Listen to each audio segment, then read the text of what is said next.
Good morning, everybody. We are ready to continue on in our science. We are starting a new unit today, and the unit that we're starting is sound, the unit of sound. I think that's the official name. Let's look and see. Sound energy. That's our unit. So we are going to be talking about sound energy this week.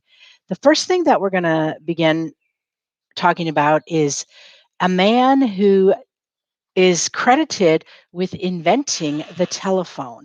We're going to read a little bit about his early life, and then we are going to fill out a paper and we're going to glue it into our interactive notebooks. What you are going to do, if you are following along because you are a virtual student, you are actually going to take this as an assessment. So it's listed as an assessment, but you will go ahead and fill that out. And instead of me doing a notebook check for you, I will just have the assessment to go by at that point. All righty, so here we go. Today I'm going to be reading from my big fat book that weighs about 50 pounds. Well, probably only 20. It's called Core Knowledge. And if you have this book by some bizarre coincidence, then you can follow along. I am on page 442. Otherwise, you just need to listen carefully as we learn about Alexander Graham Bell. He was born in 1847 and he lived until 1922. So if you do the quick math, you'll see that he was in his 70s when he passed away. Alexander Graham Bell was born on March 3rd, 1847 in Edinburgh, Scotland, into a family of writers, inventors, and artists. So it's really no surprise that he ended up being an inventor, is it? His grandfather, Alexander Bell, was a famous actor and orator who published several articles on elocution and public speaking. An orator is somebody who is a skilled public speaker. That's basically what they are. His father, Alexander Melville Bell, was a world authority on the correction of speech problems and the inventor of visible speech, a method that helped the deaf learn to speak by learning the position of the lips, the tongue, and other speech organs for each phonetic symbol. Bell's family background had a significant influence on his future career. So his grandfather was a public speaker and his father was an inventor, but his invention focused around speech. Bell had an ear for music and he received a musical education from his mother. He also helped his father in public demonstrations of the visible speech method. While visiting London with his father, Bell saw Sir Charles Wheatstone's speaking machine and was inspired to make his own model. So, although we credit Alexander Graham Bell with inventing the telephone, he actually copied Charles Wheatstone's invention, the speaking machine. Bell and his brother created a machine with ears, a mouth, tongue, and lungs that could create human like sounds. Interesting, right? He also conducted experiments on the family dog, manipulating the dog's mouth and vocal cords so that the growls became audible sounds. In 1866, Bell began a series of experiments to determine how vowel sounds are produced. He had read a thesis by a German physicist that said vowel sounds could be produced through the combination of electric tuning forks and resonators. We're going to learn more about tuning forks later this week. Inspired, Bell began to explore telegraphy and electricity. In 1870, both of Bell's brothers died of tuberculosis. TB is what we call it now. That is a disease that was very prevalent in the late 1800s and the early 1900s, and many, many people died from it. In fact, in the United States during that time frame, they had special um, resorts, I guess, where they would send these people. They called them sanatoriums. So they had special buildings that were surrounded by usually a stone wall so that people did not go in and people did not go out because tuberculosis, TB, is highly contagious. However, we do um, have, hmm, we don't get an immunization for it. I'm not really sure what happened to it. It seems to have mostly disappeared. It's not very common in the United States. Sometimes you will see it in other countries, but back in the um, late 1800s and the early 1900s, it was prevalent throughout the whole world, and people actually died of it. Most people do not die from tuberculosis anymore because we have treatments for that. In an effort to avoid the death of his remaining son, Bell's father moved the family to Canada, where he believed the air quality was better, and then to Boston, Massachusetts. In 1872, Bell opened a school for teachers of the deaf in Boston, and he continued to experiment with electricity and telegraphy. Initially, Bell was focused on sending several Morse code messages over a single wire at the same time. But in 1874, he turned his attention to transmitting speech electrically.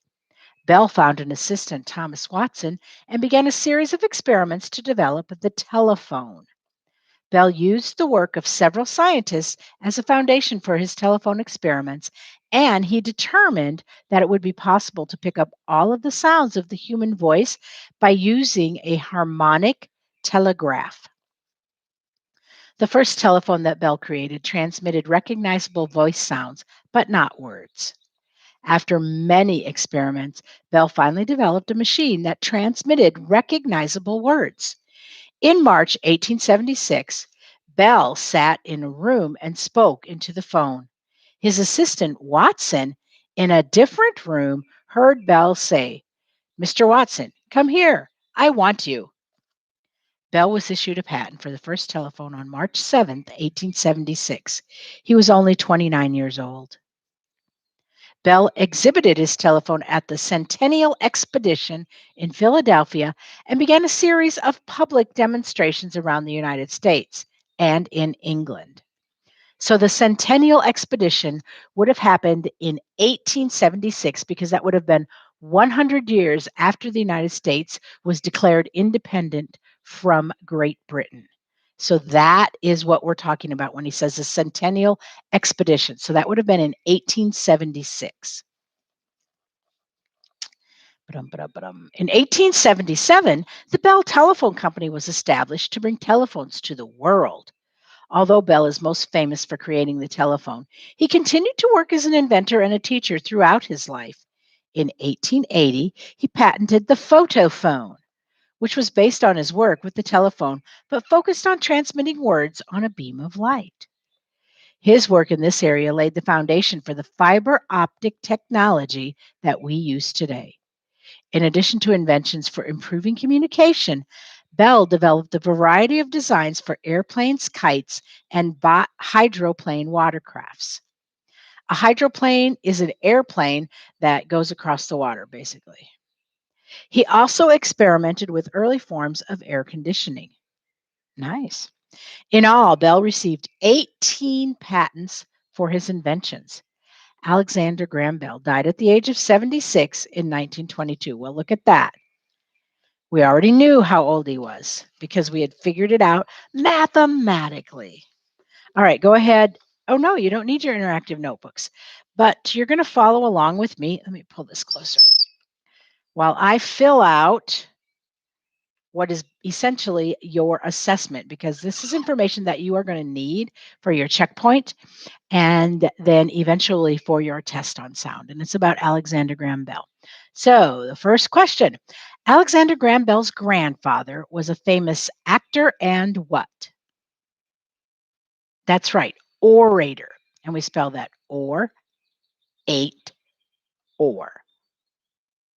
No, or at or at or. An orator is a skilled what? Public speaker. Exactly.